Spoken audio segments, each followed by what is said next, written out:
Hello, and thank you for watching.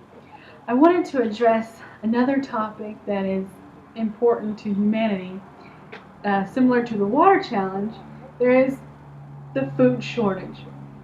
So many places in the world are short on food, and not just food in general, but food in a nutritious sense, because some places have an abundance of food, or of a specific type of food. Like I mentioned in a video previously about a Native American tribe that lived around St. Louis, they had an abundance of corn, and it was in everything they ate, and it eventually led to their demise because you can't just live off of corn alone, and it really messed with their health systems, and it was bad.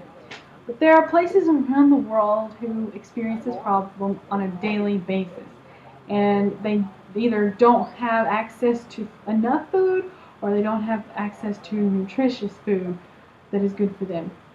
Unlike here in America, where we've got access to good and bad in abundance in both areas, um, and we still often choose to do unhealthy, but that's another topic on its own.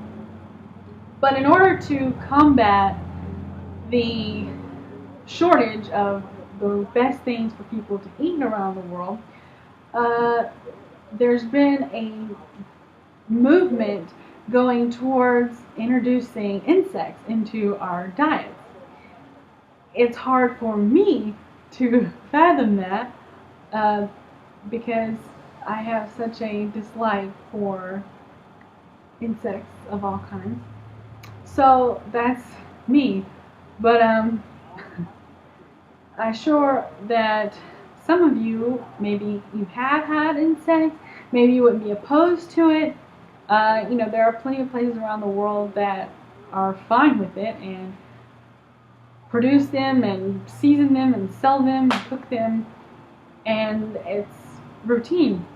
But in order to get everyone to eating better in the whole world, the UN is trying to push more insects in diets.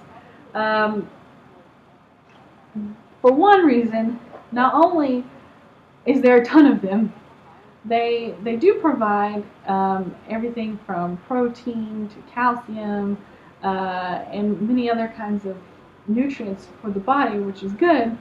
They are also cheap. You can have lots of them in a short space. They reproduce quickly, so you have the ability to have just an abundance of insects to help feed people, which would help people if they're being fed. So I have a nice picture here to show you an example. This is a giant water bug. The people already eat these. They have over 8 grams of fat for one of them. I'm sure they're not that big. I hope they're not that big. But they have almost 20 grams of protein. That's a lot. And a lot of calcium and iron. They're full of good things. Also, down here, there's grasshoppers, which has lots of protein. Red ants with lots of protein as well, but also has calcium. The crickets have calcium, lots of protein and carbohydrates. So they are good for you. You know, it's it's hard for me to imagine cooking them, but there's like a whole book of ways to cook and dish up insects of every sort. One similar example that was quite a controversy last year was when Starbucks had a bug, and I can't remember which bug, what it was called, but they had a bug that they used to dye the drinks, the strawberry frappuccinos, red. And so they crushed the bugs, and the crushed bugs would create the color instead of using dye, which for me, I was all for it. You know, we have the bugs.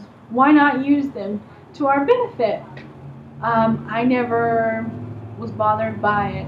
A lot of people were very bothered by it, so they went back to coloring it. My thing is, why even put the color in there?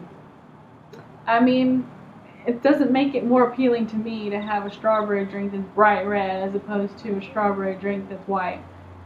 It's how it tastes to me. I don't care what the color is.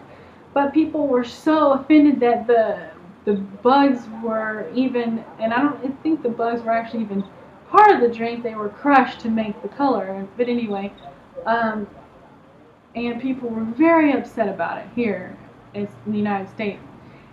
And so to imagine, that's just to color a drink. Could you imagine like putting it on your plate and eating it? So I think we have a long way to come here in the West, but there are other places. So I want to know from you, have you ever eaten a bug? Would you ever eat a bug?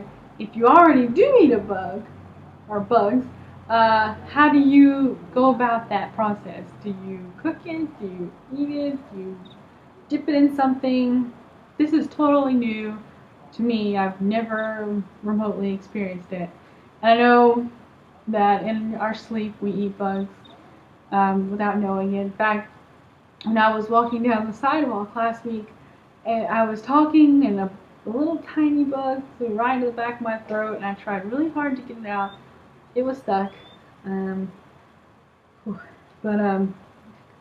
So I want to know from you what you think about this global initiative to get bugs into our diet. I look forward to hearing from you, and I'll see you next time.